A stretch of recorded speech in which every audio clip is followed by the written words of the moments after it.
I will never, ever want to not be ready to empower any person to become the man, the women, the person that you have called them to be. The Bible says the harvest is plenty, the laborers are few. How dare we tell half the church, we don't got no plan for you, even though we need you.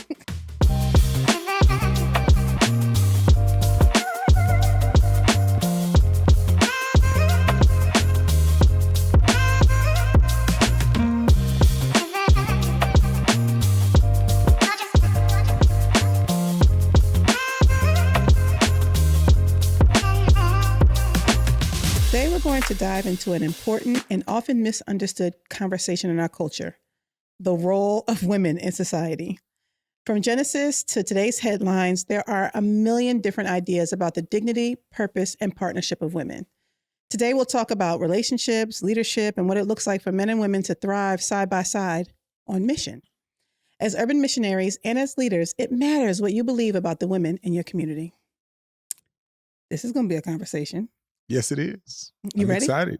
I get nervous about these kinds of conversations. I can tell. I can tell. You're a little, I mean, just kind of like, what makes you get nervous? I'm a woman. Okay. And actually, no, it's that I'm a woman who has spent time in spaces that I have literally had to say to myself, man, Lord, why'd you make me a woman? And so, and from Genesis to the headlines, like, people have a lot of thoughts. People have a lot of thoughts. So let me ask you this. When you hear the role of a woman, I know a lot of people are functioning from either empowerment all the way to exhaustion. They're tired of the conversation, right? So when you hear that phrase, given today's cultural context, what do you think people are really wrestling with? Oh, what do I think people are wrestling with? I think people are wrestling with the same thing everyone else is wrestling with. Like, what does my camp believe about women and men and all that, and how can I fit in so I cannot be isolated and lonely? I think that's a big part of the thing. It's just like, I just need to kind of don't stand out. Don't rock the boat. And I think that is, and so therefore what that has produced, it has produced the extremes. And I think that's oftentimes that the people in the middle, often, don't want to be called out they want to be called out in any way. So they end up finding out what are the things that is going to make me safe in the camp that I've done. So I think that that's the big part of the issue. At the core of what I think it comes down to, three things that I heard you talk about in the very beginning, this concept of dignity, purpose, and partnership. I think those are things that are oftentimes we are wrestling with, and sharing that and giving that what has been given to us by God. Like, these are not something that I got to give to you. Right. Like, no, it's your divine right. It was the divine intent that we had. And you can recognize that divine intent was something that we see pre-fall. Right. Yeah. So you're the preacher here in the room. Give me Genesis 1 and 2. Tell me your thoughts about what you see God is saying about women from there. Yeah. Can I basically utilize what you began with talking about this idea of dignity, purpose, and partnership? Because I think when we talk about that, we have to think about it in the context of divine intent. Pre-fall, those things weren't battling. They weren't in odds. There weren't power dynamics in that, and so when we think about it in Genesis 1 and Genesis 2, first you see there was equal dignity. It says they were created in the image of God. It wasn't say man was created in the image of God and then it was that they were created in the image of God. And I think that this idea of dignity, I think is really important. And that dignity was a shared dignity, equal dignity. There wasn't this kind of which one is more important, but there was a shared dignity that we had that I think is important, that we both were created in the image of God. And so I think that's one. Number two is this idea of shared purpose. It says male and female, he created them, where they were co-rulers, co-stewards of the word of the earth and what God was given. Yeah, it wasn't like, all right, male, female. Like there was just like all the things. So God's divine intent, right, that they were of equal value, they were there was a shared purpose in what they have. And then ultimately that leads to mutual partnership.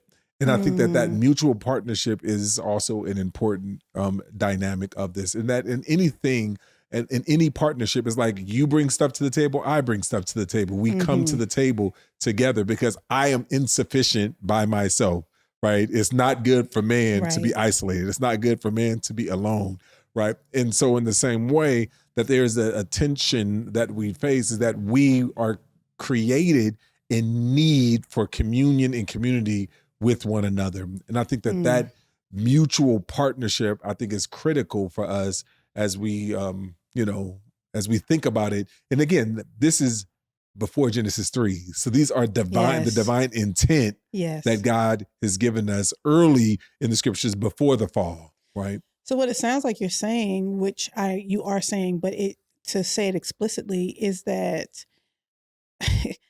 when God said it wasn't good for man to be alone, he wasn't just talking about marriage. He was talking about the mission. Yes, 100%. I love it. I mean, that's really what's going on. We're talking about the mission. And I think that it's not good for man to be alone. Can talk about all types of relationships, our relationships, man to man, man to female, man to, just like it's not good for man to be isolated, to be alone, to be trying to get away from their heart, get away from who they are, who they've been made to be. And when I think about, and I think overarching, even though we were talking specifically about Adam, I think that verse can be applied to anyone. It's not good for the humanity, humans to be isolated, humans to be alone, but we were created for community. We were created for relationship with God and relationship with one another. And I think that that's critical for us to establish that as a baseline for us. So it wasn't that women were created for men, right? That's not what's going on there, right? But we were created to fulfill a deep need that both of us have as humans. The need for relationship. I want to be clear. The Bible does say that, but we were created for each other. So women were created for men, and men were created for women. So yes, vice versa. And that's I wasn't saying explicitly. Yeah, no, but I was my comment. I was putting up my comment. Yes. Yep. Well, I worked at a place once where I misspoke and called something a women's empowerment event, and that set off a ripple effect. Like, we don't do women's empowerment. And I didn't mean that. I actually was not even intending to say empowerment. It was something else. But when you hear the phrase empowerment, it obviously gets linked with autonomy and a lack of throwing off submission and other stuff. But when the Bible talks about partnership and mutual submission, there is this empowerment element to that. How do we reconcile this idea that empowerment may have some parts of autonomy, but we operate in partnership and mutual submission? Well, I mean, first of all, I would say empowerment is a good thing. I think we need to be empowered. So I think there's a problem with people having a problem with talking about empowerment. I think words can be co-opted, and then you can create something, and then now all of a sudden, you can't say certain things. And so I do think that empowerment is a good word, and we are encouraged to empower. The Holy Spirit empowers us, right? And so I think that we gotta, as believers, can't allow every word to be co-opted and not redeemed. I agree. I think, at this point, there's literally nothing you can say that isn't because of a different meaning that's just safe to say to everybody. You know what I mean? It's like, the letter A makes these three sounds. I don't know. The letter A makes one sound. It makes, I don't know. It's weird. Because I would say it is weird in the fact that what has happened in terms of the weirdness of it is that we as believers can't do things or say things to lift up one another or to really encourage one another. So think about it like this way. In James chapter 1, right? In James chapter 1, it says, let those who are rich and privileged, and this is the Dhati Lewis translation. Like, you need to think more lowly of yourselves. Yes. Let those who are marginalized, disenfranchised, you need to think more highly of yourself. Because here's the thing, we are all peers at the foot of the cross. And sometimes the message to a group that has been diminished needs to be empowered. And sometimes the message to those who've been in power needs to be humbled, right? Not to demonize one another, but to let everyone know we are all peers at the foot of the cross. And I think that that is a biblical precedent that we see in James that he talks about when he talks about the favor showing partiality. And so this is the reason why I am completely behind like empowerment around whether it's minorities, whether it's women, and a variety of different things, because it's not like what we're trying to do is we're trying to equal the playing field. I think once one becomes domineering over the other, that's when there's a problem. Yeah, I think when you hear empowerment through the lens of competition, then there is this fear and there is this need to crush and hold somebody down and remind people of their place because of competition. But when you think of empowerment really calling people to rise up to do the thing they've been called to do or made to do, then empowerment takes on a different meaning. Yeah. And so it does take on a different meaning. And I think so what ends up happening, because I already know people are going to talk about it, but all right, okay, that's but what about after the fall? Because after the fall, we have to address what I believe and what has been taught. I mean, there's a real thing that in the fall, it says a woman will desire after the man, right? And yes. I want to know because I want your pushback, but because I do feel like, and they talk about the same verse, and you've heard this sermon before, right? It's the same. That word desire is the same thing that Genesis chapter 4 when it says sin is crouching at your door and its desire will be over you. And so this idea that same word desire means it's desire to control. So they talk about the punishment or the implications of is that men are going to be professional couch potatoes because you didn't lead, and then women are going to be desiring to take control because and so that has been a sermon that has been preached, and so people are responding to that. I actually had the opportunity to hear someone teach that in a way that was a little different, and it was actually. I would love your perspective, but one of the things they said was that the scripture says that her desire will be for her husband, but he will rule over her. Yes. So instead of the opportunity to be in the partnership they were in before, because of the decisions that were made, you're no longer operating in this partnership. He will rule over you. It doesn't necessarily, this particular sermon was emphasizing that we're not necessarily seeing her at any point before or after try to take over her husband's role or be this, as a matter of fact, the reason why all of the women from after Eve on knew about the promised seed and all of those things is because of what the legacy she had left. So I wonder sometimes if it almost feels like that idea of creating this narrative of women wanting to be in control and take over, is almost implanted there when really the idea is that no, he's going to lord over you. He's the one that's going to want to be in control. And actually, you got to sit back and you got to take it now. You're not a partner. You're no longer his side by side. You're now going to be the person that he's going to want to rule. And if you're a woman in a lot of spaces, that teaching makes a whole lot of sense because you're like, I'm not even doing anything. You just want to make sure you're in control. And so I don't know. I've never heard that take, but I'm not against it. I'm not against that take because I think what it introduces regardless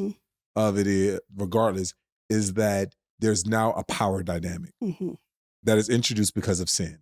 And I think that is the key. And the question is how do we restore, right, what has been broken because of sin? And that power dynamic and those dynamics are, again, because the thing is like, we live in a society where everybody wants to blame the other people. And here, like I will say, regardless, like it's on me, regardless of what type of relationship, to take on the mind of Christ versus taking on the mind of Adam, right? The first Adam said, it was the woman you gave me. It's the second Adam says, I'm willing to die. I lay down my life so that I can present one as spotless and without blemish. And so I do think, and I think that if we would take on the posture, right, of, how do we overcome power dynamics is the one of humility, right? Of one of vulnerability, that we are both in need, getting back to the need. And I think it goes back to what was God's intent pre-fall of that shared purpose, that that dignity, that equal dignity, shared purpose, mutual partnership. I think that is kind of the goal in which we're trying to partner. Then we won't get caught up in what I would consider our decade, our generational things. What do I mean by that? Generational dynamics, if you think about 30 years ago, 20 years ago, right?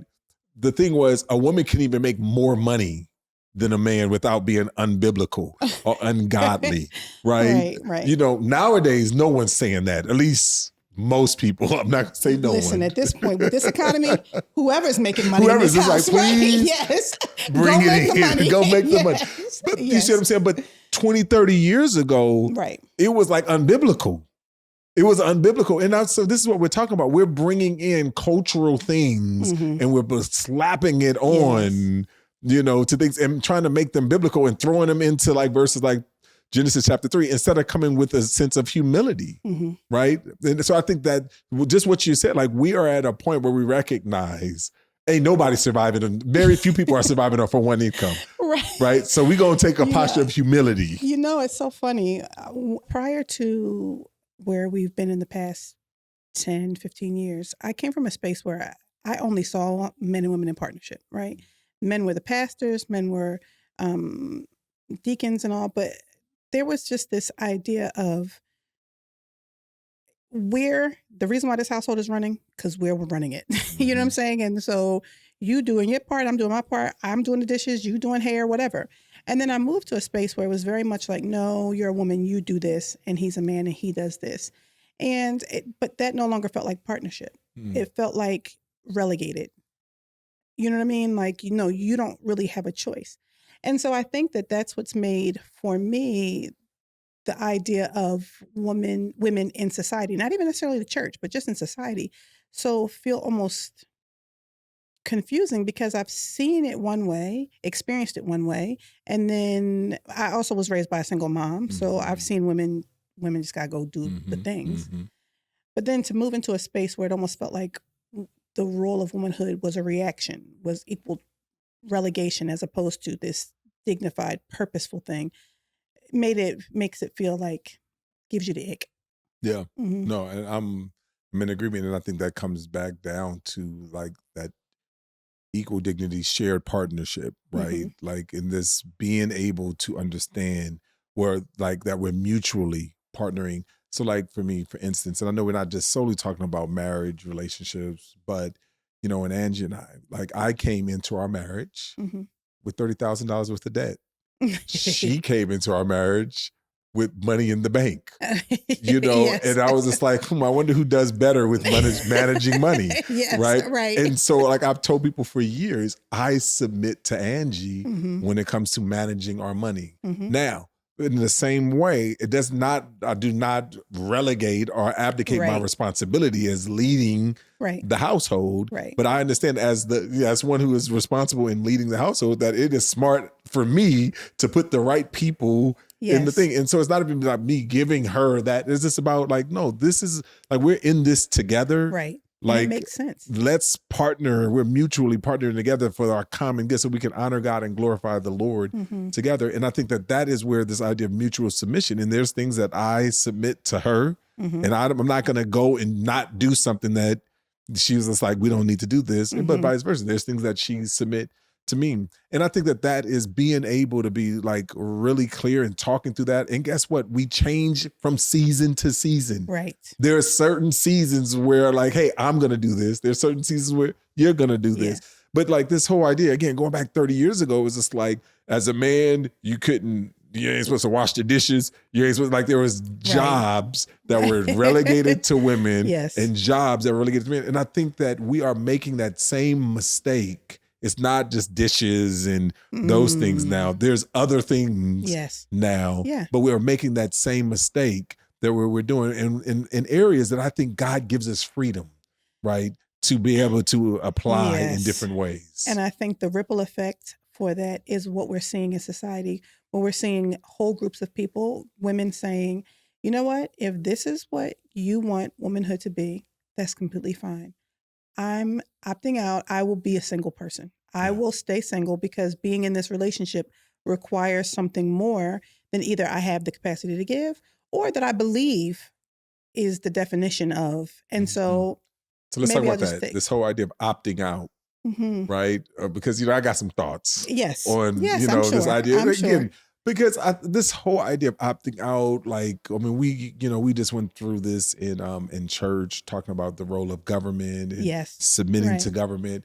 One of the things that I think that we need to do better as Christians is to understand that it's not just the application of these that are under attack, but it's the very institutions that God has established are under attack. Government, which Romans 13 says, was instituted by God. Right. Marriage, instituted by God. Like, these things were instituted by God, and they're being attacked. Right. However, we recognize that there's extreme pain that has come from these institutions. Right. Because of these things. Genesis. So my question to you is, as someone who is in a broken system, is someone who is but understands that these institutions, the church is another institution that is ordained by God. We are now we think we can live in a governmentless society without being married to anybody, and then having our relationship with God outside of the church.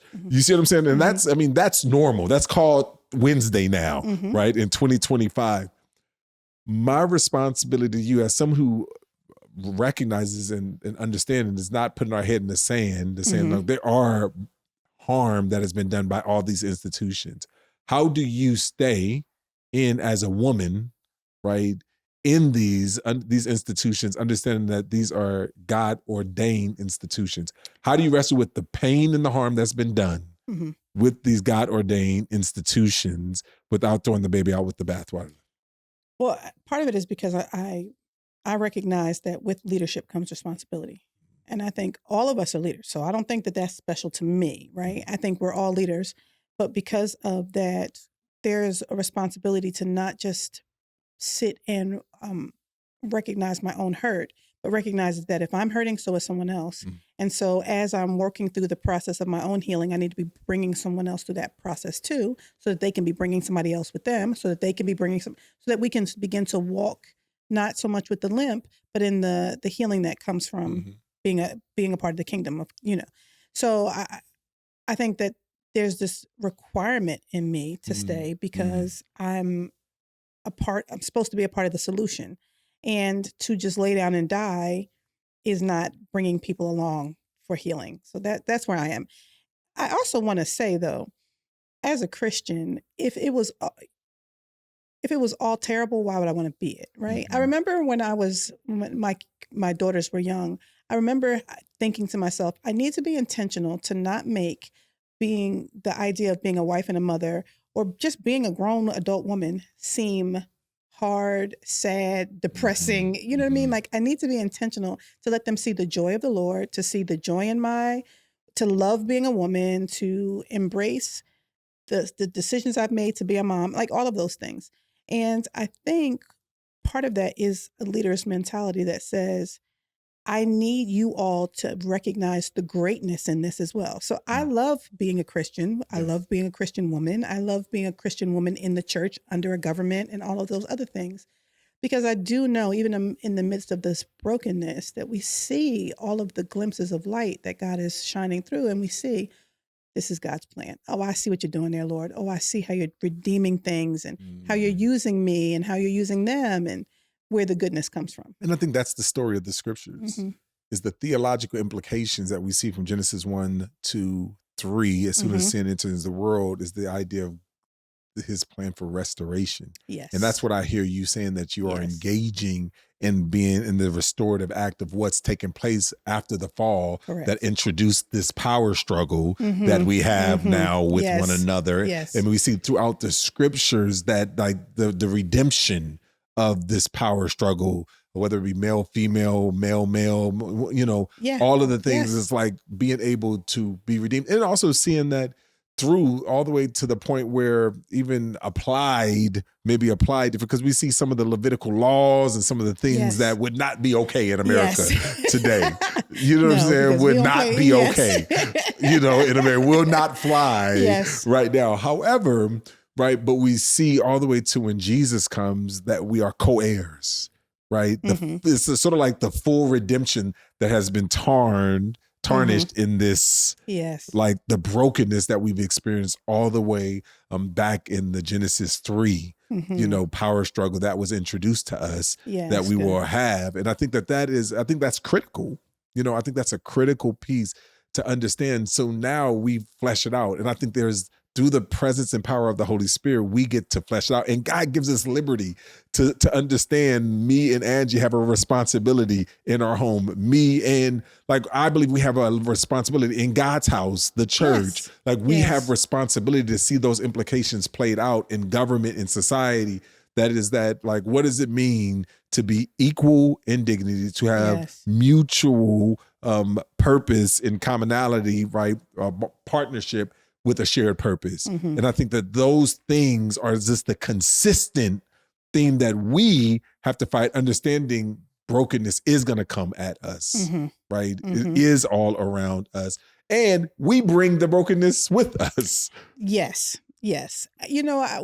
Often I hear conversations about how culture is almost like we should live in this fear of culture. And let me be clear. There's a lot going on. It's a mess out there. I would never just send my daughters to Google to find much of anything because it's scary. But I also think that we forget how broken our own hearts are and how there is our own propensity for sin. So rather than being a warrior against culture per se, I think we need to be more like warriors for the pushing people towards the kingdom so that they can be whole. You know what I mean?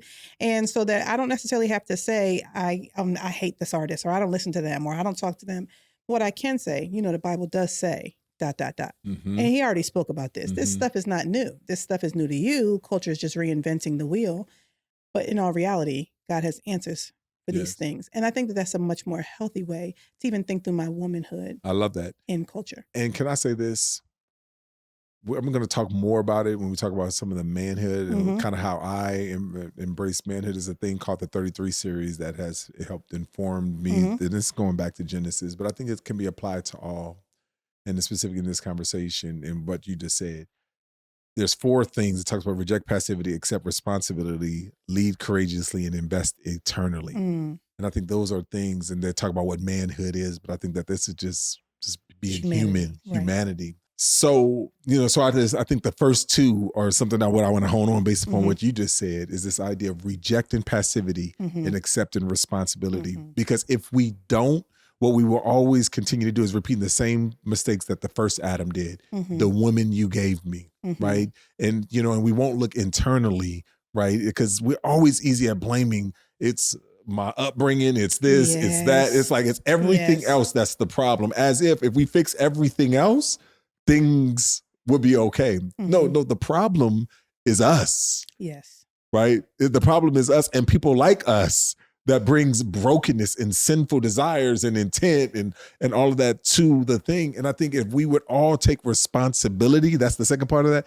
reject passivity and accept responsibility, that through the person and the person and work of our Lord Jesus, surrendering to him, through the presence and power of his Holy Spirit, that I think we can become the men and the women that God has called us to be, right? Based upon the fragmented and brokenness in our world. Yes. So then it just made me think a thought, so then God's design for women is not this reaction, because I told you I was at this place where the definitions it seemed like it was a reaction to culture, but God's definition, God's design for women is a reflection of his character.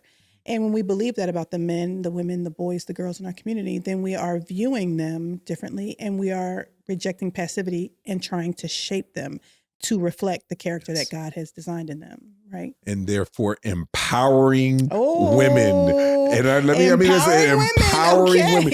Because it is so important. And let me just say personally. Yes. As someone who is about multiplication, discipleship, church planting, wanting to see all of those things, what I realized, I went to a conference and I was convicted to the core, because at this conference, it was stated hey, most of you would have a plan if a male came to you and says, I feel called to the ministry. Mm-hmm. And I, that we would know exactly what to do, how to line them up, what's to do, go through this step 1, step 2. So thing he says, but what if a woman came to you and they said they felt called, right? Well, what's your plan? What's your strategy? And I was just like, I don't have a clear plan. I don't have a clear, I don't have a clear strategy. And so right there, I made it my aim. I says, Lord, I will never, ever want to not be ready to empower any person, male, woman, female, child, like to say if when you are calling people and you have empowered, you have convicted people to want to live for you, that I am ready to empower them to become the man, the women, the child, the person that you have called them to be.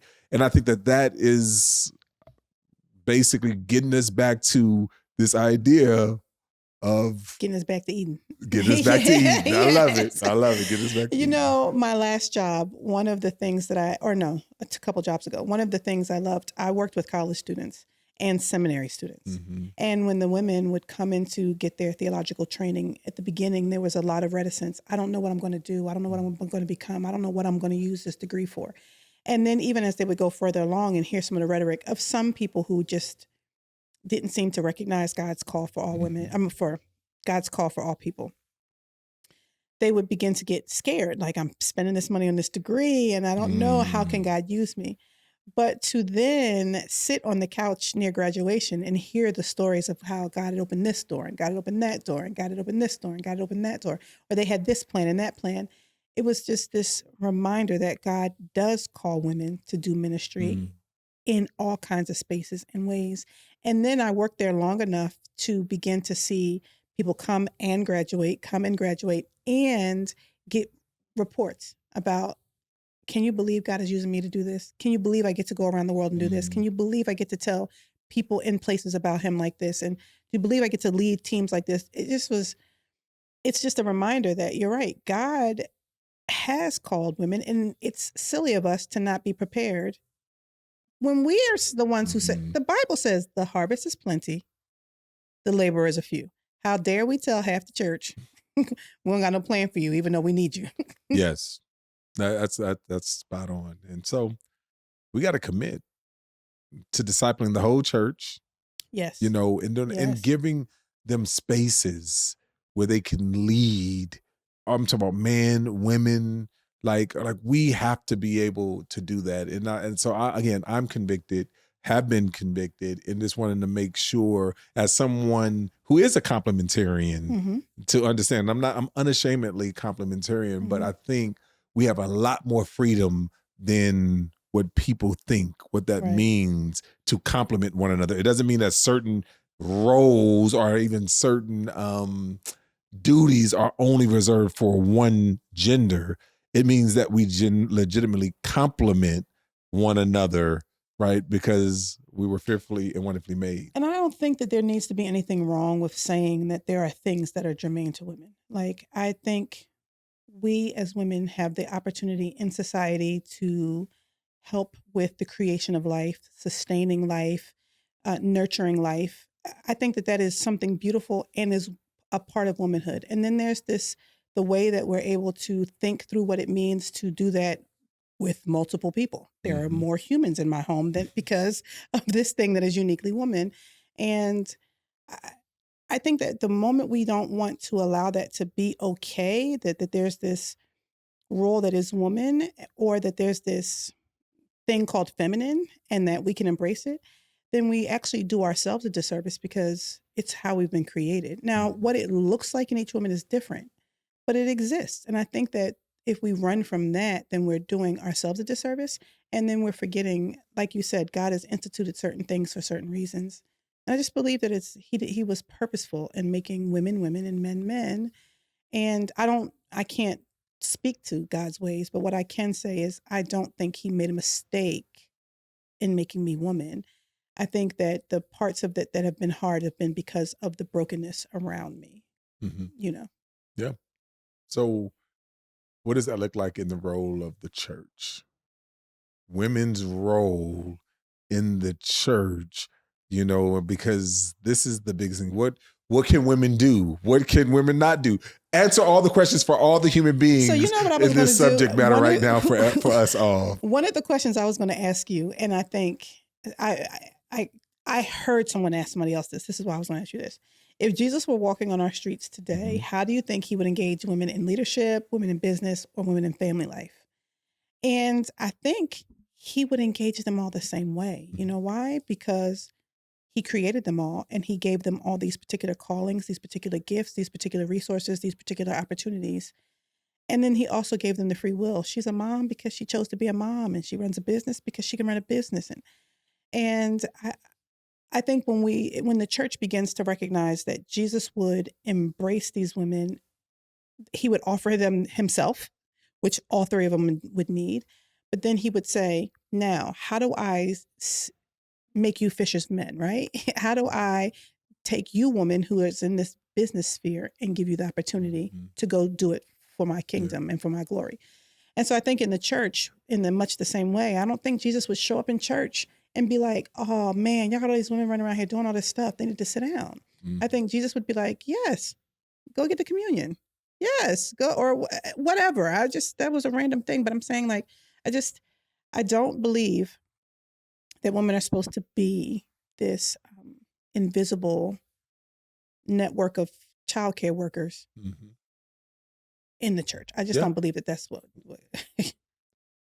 100% agree. Yes. And I think God gives us so much freedom, so much grace, so much in order to manifest what that looks like. And I think when we start saying, so what that looks like in this situation, women can and can't do, I just think that there's I just don't see that biblically. That where in the scriptures does it tell a woman it can't do anything specifically, right? Now, here's the thing. This is kind of where I land on this. So I'm just going to go ahead and say it. Okay. Like, can a woman be a father? Can a woman be a husband?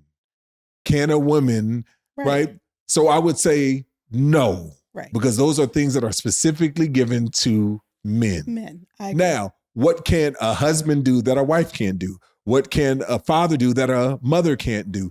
That is a completely different question. I agree. Than asking whether or not they can be that. So I think there's a difference between what we do and who we are. Yes. And I think that we're coming at this thing the wrong way, in terms of trying to define who we are based upon what we do.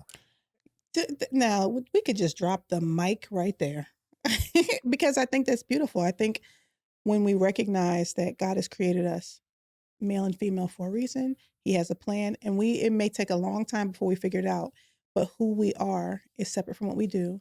Who we are image bearers, designed to bring God glory in all of these different ways, and it is okay. And I want to say, I do believe that there are things that God has specifically said yes or no to, right? Like you said, can a woman be a husband? Can a woman? But I also believe that it's okay that God has specifically said those things. Oh, 100%. You know what I mean? And again, I want to be really clear. And I think that there's certain things when we're talking about God's household. So we're talking about in the area of the church and in our households, in the area of our home, right? That we need to be clear, right, on what those things are, right? So I'm just wanting to be clarity, but I do feel like there's freedom. Yes. I think there's a lot more freedom that God gives without giving up our responsibilities. Yes. There are freedom, and I think that's what we have to embrace more. We have to be a lot more able to have genuine conversations about what that looks like. People as individuals and not just see them as men and women, but as humans, as people that God has created and gifted differently. Yes. Well, this is a conversation that could go on and on and on. We could talk a lot longer about this topic, specifically womanhood, womanhood. Maybe we should do this again. Not right now, but we should do it again.